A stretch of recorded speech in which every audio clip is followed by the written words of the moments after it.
तो कैसे हैं आप लोग। आई होप सभी लोग अच्छे होंगे। और देखिए हम क्लास 10th का प्रश्नावली 1.1 का 11वां क्वेश्चन लेकर के आए हैं। अभी तक हम 1 से लेकर के 10 तक क्वेश्चन को कंप्लीट कर रखे हैं। आप अगर उनको नहीं देखे हैं तो उनको जा कर के हमारे चैनल पर देख लीजिए। और तब इसके आगे हम ये पार्ट 5 लेकर के 11 नंबर से आगे के क्वेश्चन करने वाले हैं। देखिए अगर हमारे चैनल को सब्सक्राइब नहीं किए हैं तो सब्सक्राइब कर लें और लाइक और शेयर कर ज़रूर करें। ओके देखिए प्रश्न क्या रहा है। किसी खेल के मैदान के चारों ओर एक वृत्ताकार पथ है। कोई खेल का मैदान है और कोई ये वृत्ताकार पथ है इस प्रकार से। और इस मैदान का एक चक्कर लगाने में सोनिया को 18 मिनट लगते हैं। मान लीजिए यहाँ से चलना चालू करती है, यहाँ से दौड़ना चालू करती है सोनिया, तो एक चक्कर लगाने में कितने मिनट लगते हैं? 18 मिनट। जबकि इसी मैदान का एक चक्कर लगाने में रवि को 12 मिनट लगते हैं। ठीक है, सोनिया को 18 मिनट, रवि को 12 मिनट। मान लीजिए कि वे दोनों एक ही साथ और एक ही समय पर चलना प्रारंभ करके एक ही दिशा में चलते हैं।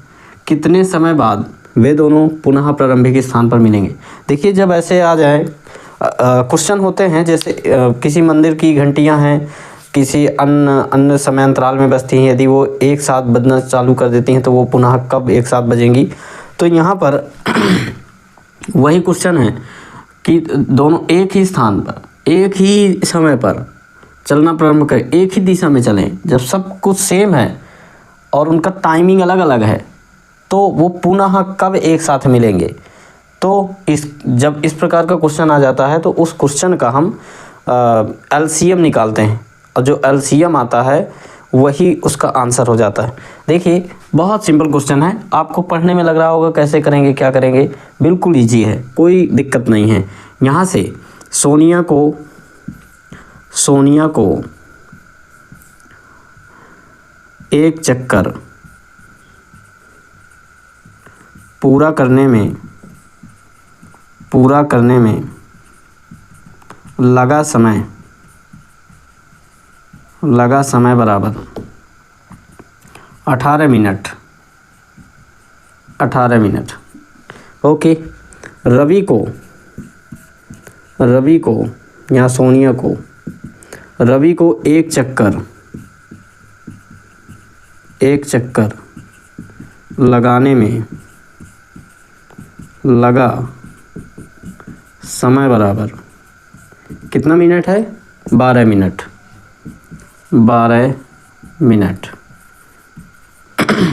तो वो पुनः एक साथ कब मिलेंगे? अगर एक ही दिशा में एक ही समय पर और एक ही स्थान से चलना चालू करते हैं तो वो एक साथ कब मिलेंगे? तो देखिए 18 और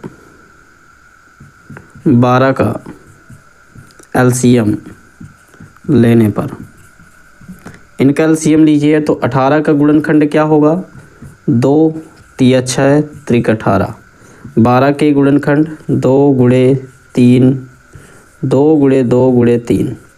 एलसीएम में जो मैच करता है उसको ले लेते हैं। ये नहीं मैच कर रहा फिर भी ले लेंगे। ये 3 है, 3 ले लेंगे। ये 3 है, मैच कर रहा है, ले लेंगे। 2 दूना 4 तिया 12 तिया 36 आ गया। अब देखिए 36 मिनट पश्चात वे दोनों मिलेंगे, वे दोनों एक साथ मिलेंगे। ठीक है बच्चों, यही आंसर है। तो हम क्वेश्चन 11 तक 1.1 का प्रश्नावली का कर चुके हैं। अब हम करने वाले हैं प्रश्न नंबर 12। जैसा कि आपके सामने बोर्ड में दिख रहा है, प्रश्न नंबर 12 क्या दिख रहा है? यहाँ पे दिखाइए कि किसी प्राकृतक संख्या n के लिए, कोई भी प्राकृतक संख्या n के लिए, 1 2 3 4, किसी भी प्राकृतक संख्या के लिए 12 के घाते n का मान 0 या 5 पर समाप्त नहीं हो सकता। ये शो करना है कि 0 या 5 पर समाप्त नहीं हो सकता, सिद्ध करना, दिखाना है। तो देखिए इसके लिए क्या होता है, n बराबर 1 2 डॉट डॉट डॉट अनंत संख्याएं होती। तो 12 के यदि कोई संख्या 12 के घाते n 0 या 5 पर समाप्त हो सकती है तो उसका एक गुणनखंड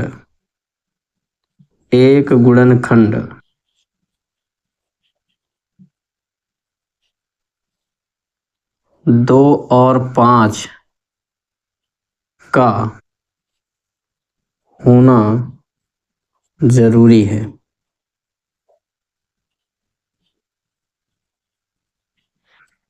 2 और 5 जब तक नहीं होंगे एक साथ, जब तक वो 0 या 5 पर समाप्त नहीं हो सकती। यानी वो संख्या का इकाई का अंक जो है कहाँ पर होना चाहिए, 5 पर या तो 0 पर। तो यहाँ पे जैसे 12 के घाते 1 रख सकते हैं n के लिए, 12 के घाते 2 रख सकते हैं।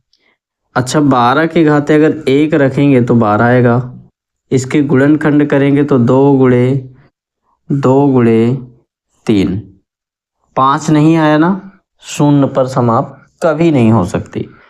यहाँ पे 12 के घाते 2 अर्थात 144, 144 के गुणनखंड क्या होंगे, 2 गुणे 2। यहाँ पे कर भी लीजिए, 144 के अगर नहीं आते हैं गुणनखंड तो ऐसे कर लिया जाता है, 2 सत्ते 14,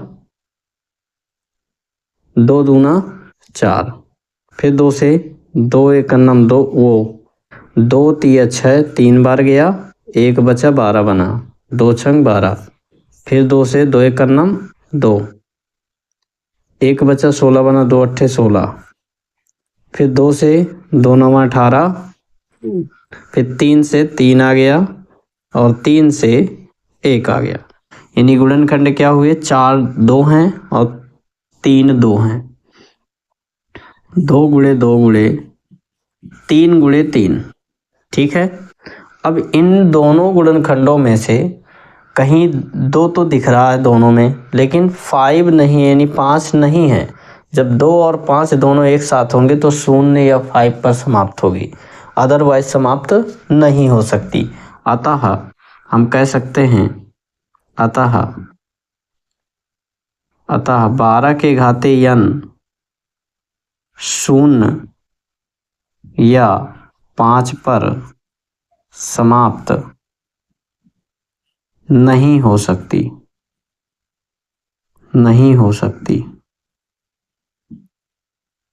क्योंकि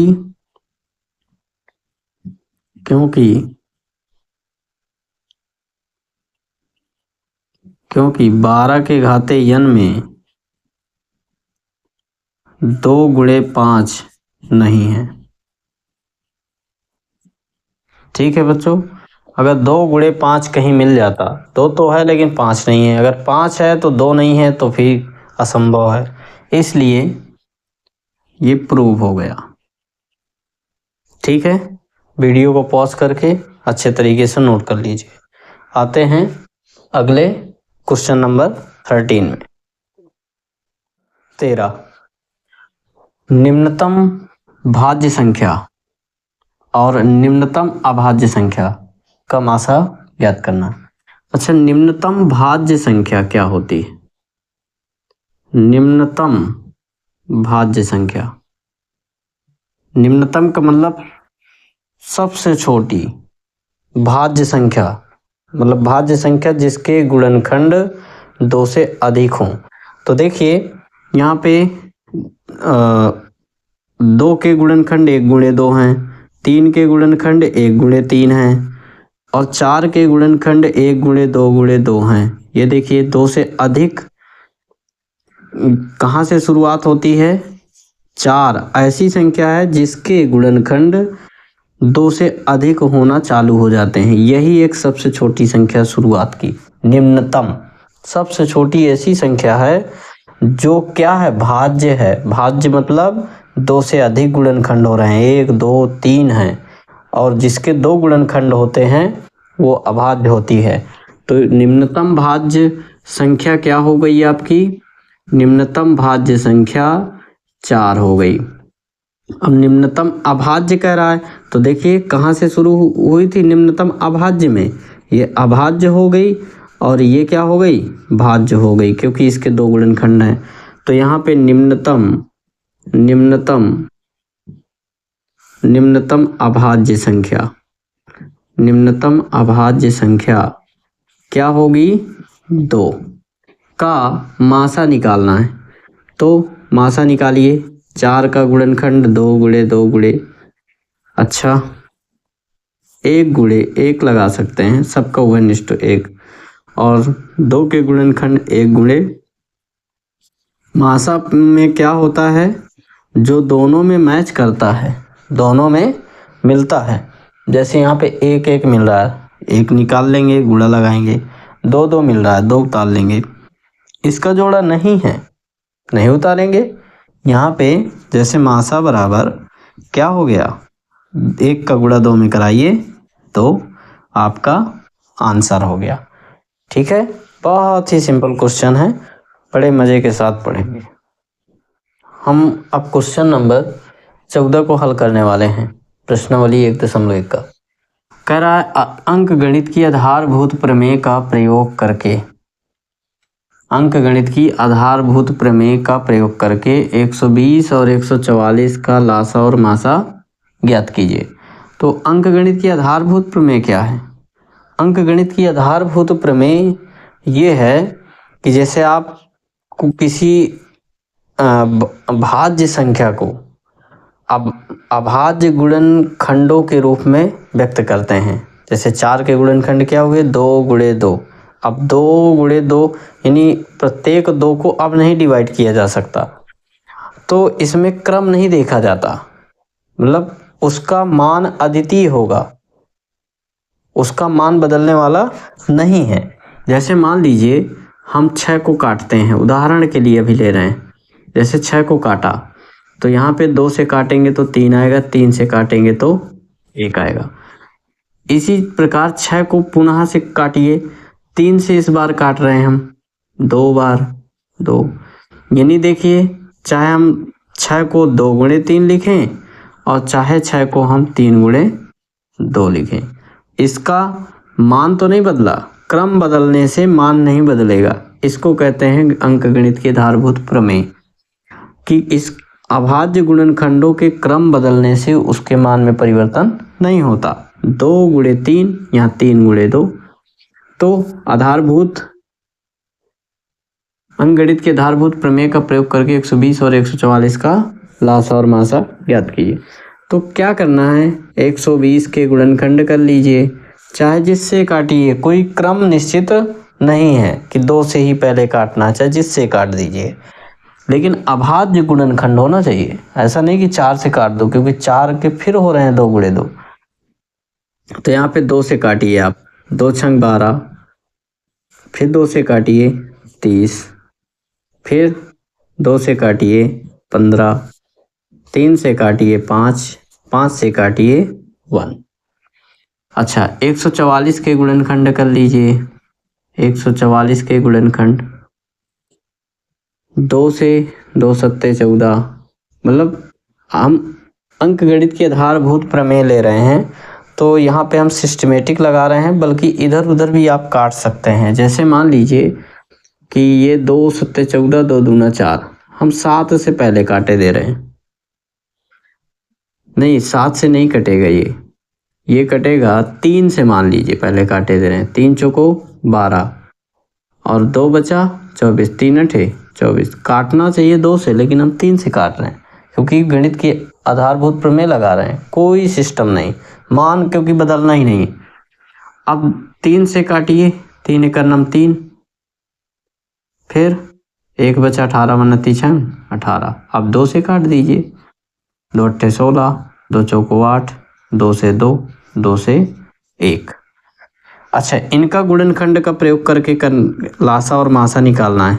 तो यहाँ पे 120 के गुणनखंड 2 गुणे 2 गुणे 2 गुणे 3 गुणे 5। ओके, अब देखिए 144 के गुणनखंड क्या होने वाले हैं, 3 गुणे 3। कोई सिस्टम नहीं इसका, लेकिन अभाज्य गुणनखंड उतने ही निकलेंगे चाहे जैसे आप करें, क्रम बदलने से मान नहीं बदलता। यहाँ पे हमें क्या निकालना है, मासा। मासा के लिए ये दो मैच कर रहा है, मिला लीजिए। ये दो मैच कर रहा है, ये दो मैच कर रहा है। अब नीचे 1 2 एक्स्ट्रा है लेकिन ऊपर नहीं है, हटा दो उसको। ये 3 मैच कर रहा है, क्रम से कोई मतलब नहीं, मैच करना चाहिए। ये 3 नहीं है ऊपर, हटा दो। 5 भी नीचे नहीं है, हटा दो। इसका गुणा कराइए, 2 दूना 4, दूना 8 तिया 24। मासा आंसर 24। अच्छा, लासा में क्या होगा, इसी में गुणनखंड में लिए ले रहे हैं लासा। जो मैच करता है उसको तो रखना ही है, और जो नहीं मैच करता उसको भी। 2 गुणे 2 गुणे 2 गुणे 3, ये तो मैचिंग वाले हैं। मैच क्या क्या नहीं कर रहा था, इधर 1 2, इधर 1 3, इधर 1 5, तो रख लो बाद में 3 गुणे 5, क्योंकि आधारभूत प्रमेय लगाना है, कोई सिस्टम नहीं है कि पहले 2 2 रखो 3 3 रखो। अब यहाँ पे 2 दूना 4, दूना 8, ये 24 दूना 48, 48 का 15 में गुणा कराइए। यहाँ से 2 दूना 4, दूना 8, ये 24 दूना 48 आ गया, 5 तिया 15, गुणा कराइए। 15 अट्ठे 120, हासिल 12, और फिर 15 चौको 60 और 60 12 72, 720 आंसर। ओके बच्चों, समझ में। देखिए क्वेश्चन नंबर 15, प्रश्नावली 1.1 का, यदि मासा 35 और 45 का 5 दिया है। ये क्वेश्चन पहले कर चुके हैं। इसका मासा कितना दिया है, इन दोनों का 5, तथा लासा इन दोनों का संख्याएं वही है 35 45। 35 45 का मासा 5 दिया है और 35 45 का लासा 63 गुणे ए दिया हो, तो ए का मान याद करो। यहाँ पे ए का मान निकालना है। तो देखिए पहली संख्या आप लोग जानते हैं, पहली संख्या क्या दी गई है, 35। ओके, दूसरी संख्या क्या दी गई है, दूसरी संख्या 45, और इनका मासा क्या दिया है बच्चों, 5।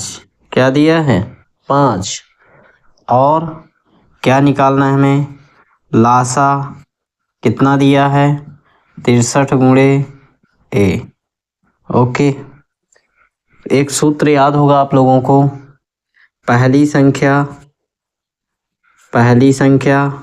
गुणे दूसरी संख्या 2 बना के बिंदी लगा देते हैं, दूसरी माना जाएगा। दूसरी संख्या बराबर होता है मासा HCF बोलते हैं, गुणे लासा LCM बोलते हैं।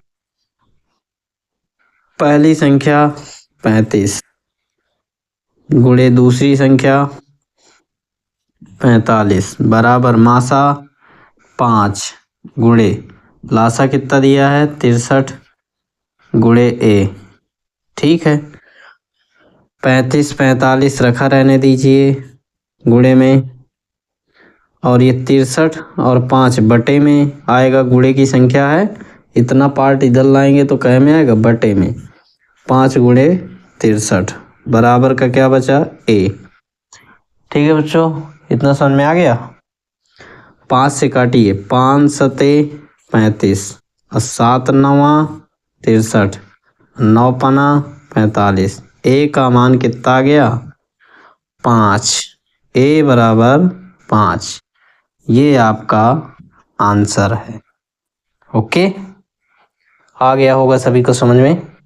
अब आते हैं क्वेश्चन नंबर 16 में। देखिए क्वेश्चन नंबर 16, यदि संख्याओं a और b का मासा 12 है, कोई भी संख्या मान लीजिए, ज़रूरी नहीं a b हो, पहली संख्या बोल दो, इसको दूसरी संख्या बोल दो। यदि संख्याओं a और b का मासा 12 है तो कोई दो संख्याएं हैं, ज़रूरी थोड़ा है क्वेश्चन में a और b ले लिया, यहाँ x और y कोई संख्या हो सकती है, उनका मासा क्या है 12 है, और इन संख्याओं का गुणनफल 3600 है। यानी जो संख्याएं हैं तो इनका गुणनफल कितना है 3600, गुणा करा के दे दिया, गुणनफल कह रहा है, तब इन संख्याओं का लासा ज्ञात कीजिए। आप जानते हैं कि पहली संख्या गुणे दूसरी संख्या, यानी दोनों का गुणनफल कितना दे रहा है 3600, तो यहाँ पे सूत्र होता है लासा गुणे मासा बराबर दो संख्याओं का गुणनफल। दो संख्याओं का गुणनफल मतलब पहली संख्या गुणे दूसरी संख्या, गुणा कराएंगे तो गुणनफल तो मिलेगा, संख्याओं का गुणनफल, दो संख्याओं का गुणनफल। ठीक है, लासा हमें निकालना है, लासा निकालना है, गुणा लगाइए, मासा कितना दे रहा है 12, दो संख्याओं का यहाँ पे गुणनफल कितना दिया है 3600। अच्छा, लासा बराबर निकालना है तो लासा बराबर क्या होगा 3600, ये 12 उधर जाएगा तो क्या हो जाएगा बटे में 12 का नम 12, 12 तिया 36, 300, लासा बराबर आपका कितना आ गया 300। ठीक है, आपका आंसर 300। बहुत ही सिंपल क्वेश्चन है, अब आप लोगों के समझ में आने लगे होंगे क्योंकि इस टाइप के क्वेश्चन काफ़ी कर चुके हैं। नोट करें इसको। देखिए प्रश्नावली 1.1 का अंतिम क्वेश्चन है, क्वेश्चन नंबर 17। इसमें एक वृक्ष दिखाई दे रहा है आपको बोर्ड में। ये वृक्ष की शाखाएं हैं, जैसे एक वृक्ष होता है उससे फिर कई डालियां फूटती हैं। एक वृक्ष था, इसकी दो डालियां हुई, फिर ये डाली के दो डालियां हुई, फिर ये डाली के दो डालियां हुई, ऐसे एक बड़ा वृक्ष बन जाता है। हर एक डाली के दो दो दो दो होते होते एक बड़ा विशाल वृक्ष बन जाता है। इस विशाल वृक्ष में क्या क्या खाली है, यहाँ x नहीं, x का मान पता नहीं है क्या है, y का मान पता नहीं है, और यहाँ पे z का मान पता नहीं। तो x और y और z का मान पता करना है। यही कह रहा, निम्नलिखित गुणनखंड वृक्ष को पूर्ण कीजिए। पूर्ण कब होगा, जब x, y, z का मान निकाल लेंगे आप, और x, y तथा z के मान ज्ञात कीजिए। तो देखिए यहाँ से होता क्या है कि कोई भी नंबर होता है, जैसे मान लीजिए 4 है, जैसे मान लीजिए 6 है, तो 6 के कैसे गुणनखंड होंगे 2 और 3। ये 6 दो भागों में डिवाइड हो गया, 2 और 3 में गुणा कराएंगे इनका तो कितना आएगा 6। वैसे यहाँ पे देखिए y रखा है, अर्थात पता नहीं है y का मान, लेकिन पता कर लेंगे। तो y जो है यहाँ पे लिखा जा सकता है 6 बराबर 2 गुणे 3। वह इसी तरह से यहाँ लिख सकते हैं y बराबर 3 गुणे 1855। तो यहाँ पे y का मान निकालते हैं सबसे पहले। क्यों निकाल रहे हैं y का, क्योंकि x निकालेंगे तो यहाँ डबल मान खाली हो जाएंगे, x भी नहीं पता y भी नहीं पता, इससे लेंगे तो y निकल आएगा, y का मान रख देंगे तो x निकल आएगा। और फिर इसके बाद यहाँ पर 7 और z ले लेंगे 371 के बराबर। तो यहाँ पे पहले y में आते हैं, तो y बराबर 3 गुणे 1855। तो y का मान क्या आ गया, 3 का गुणा कराइए, 5 में 3 पचे 15 हासिल 1, 3 पचे 15 और 1 हासिल का 16, फिर 1 हासिल, 3 अठे 24 और 1 25, फिर हासिल 2, 3 एक 3 2 5। ये आ गया आपका y का मान। यहाँ पे कितना भरा जाएगा 25 65। अच्छा, ये शाखा आपकी क्या हो गई, पूर्ण हो गई 25 65। अब यहाँ पे अगर आप पहले x निकालना हो तो ये क्या लेंगे 2 + y, x बराबर 2 गुणे y। यही तो होगा, इसका गुणा बराबर x के। तो यहाँ पे x बराबर 2 गुणे y का मान क्या निकला था 25 65 रख दीजिए। तो x बराबर 2 पंचे 10 10 की 0 हासिल 1 2 छंग 12 और 1 हासिल का 13 फिर 2 पंचे 10 और 1 हासिल का 11 फिर 1 हासिल 2 दूना 4 1 5। ये इस प्रकार से हमारा फाइंड हो गया x की वैल्यू और यहाँ पर y की। अब क्या बचा z, इसमें आते हैं 7 गुणे z बराबर 371, यानी 7 गुणे z बराबर किसके होगा 371। तो z बराबर 7 उधर जाएगा तो कहाँ जाएगा बटे में, 371 बटे 7, क्यों क्योंकि गुणे की संख्या बराबर के उधर बटे में जाती। 7 एकन्नम 7 7 पना 35 2 बचा 21 बना 7 21 53। ये z की वैल्यू आपकी आ गई 53। इस प्रकार से आपका ये पूरा पेड़ जो था ये पूर्ण होता है। x का मान आ गया 51 30, y का मान आ गया 25 65, z का मान आ गया 53। आई होप सभी को वीडियो समझ में आया होगा। आज से प्रश्नावली 1.1 ख़त्म होती है और अब इसके बाद हम आते हैं प्रश्नावली 1.2 में। आपको अगर वीडियो पसंद आया हो तो हमारे वीडियो को लाइक सब्सक्राइब शेयर करिए। धन्यवाद।